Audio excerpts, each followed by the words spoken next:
Hello and welcome back to another video. In this problem, we're told that the function f has 5 distinct zeros.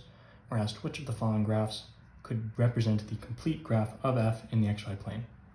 So what does it mean for a function to have a 0? Well, that's just a synonym for an x-intercept. So we're looking for a function that intercepts the x-axis 5 times. So we just have to go through and count how many intersection points we have for all these functions.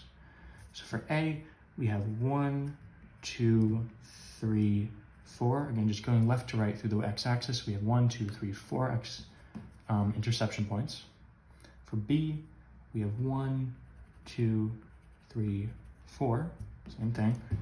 For c, we have 1, 2, 3, 4, 5, 6. And for d, we have 1, 2, and this is just 1, so it's just going up, it's touching, and then going back down again. So it's 1, 2, 3, 4, 5. So which of the graphs has 5 distinct zeros? We have 1, 2, 3, 4, 5. So D is going to be your final answer. As always, thank you for liking and subscribing. I'll see you in the next video.